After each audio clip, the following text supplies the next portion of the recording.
কেন এরকম করি? বাবা যদি ঠিক সময় না আসতো তাহলে কি সর্বনাশ হয়ে যেত বলো তো? কেন এরকম করলে? আসলে কি জানিস তো বৌদি না শানুর বিয়েটা নিয়ে খুব উদ্বেগে আছে। বৌদির হয়তো মনে হচ্ছে বিয়েটা দিলেই বোধহয় শানু ভালো হয়ে যাবে। এই বিয়ে নিয়ে বাড়িতে কত অশান্তি হল। বাবা অসুস্থ হয়ে পড়ল, রুমনটা বাড়ি ছেড়েই চলে। দাদাও তো বৌদিকে অনেক কথা শুনিয়েছে, তাই বোধহয় বৌদি। না পিসিমণি, আমরা না আর শানুর বিয়ে নিয়ে কিচ্ছু বলবো না। আমাকে কিচ্ছু বলবো না গো।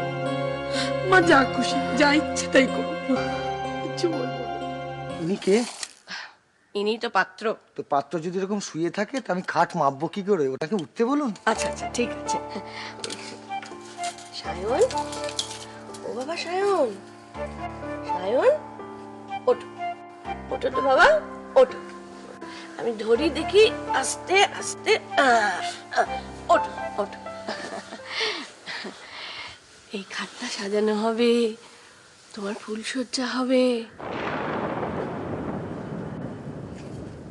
কি কাউকে চিনতে পারছো না তো? চিনবার চেষ্টাও করো না, কাউকে চিনতে পারবে না। এটা তো মঙ্গলসূত্র।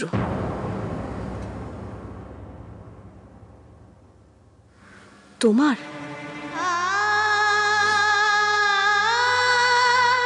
আমার জীবনটাই যে ছিন্ন ভিন্ন হয়ে গেছে শর্মিলাদি। দেখো নন্দিনী, একদিন তোমায় আমি অনেক আজে বাজে কথা বলেছি।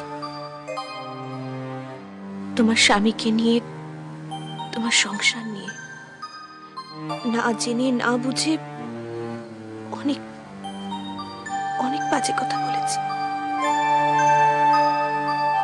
কিন্তু আজ আজ এসব কিচ্ছু আমি জিজ্ঞেস করবো। আমি জীবনের সব কিছু পেয়েছি,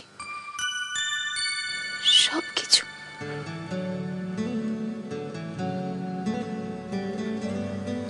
কিন্তু ধরে রাখতে পারিনি, আমি ধরে রাখতে। হয়তো আমারই ভুল। তুমি নন্দিনী, তোমার জীবন থেকে কিচ্ছু হারিয়ে যাবে না, কিচ্ছু হারিয়ে যেতে পারে না নন্দিনী। তুমি নতুন করে আবার সবকিছু ফিরে পাবে, সবকিছু।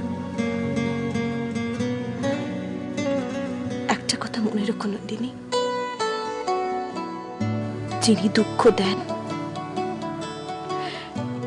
সইবার শক্তি তিনিই দেন।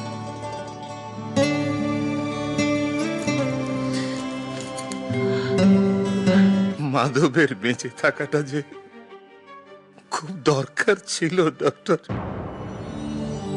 আমরা অনেক চেষ্টা করেছিলাম, কিন্তু ওনার আঘাতটা এতই মারাত্মক ছিল যে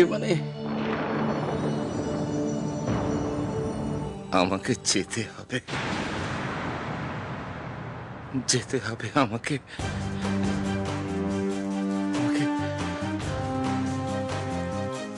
আমাকে আপনি ছুটি দিন ডক্টর। ডাক্তারবাবু, আপনি প্লিজ বাবাকে একটু ছেড়ে দেবার ব্যবস্থা করুন। আজ না, যত তাড়াতাড়ি সম্ভব আমরা আপনার ছুটির ব্যবস্থা করছি।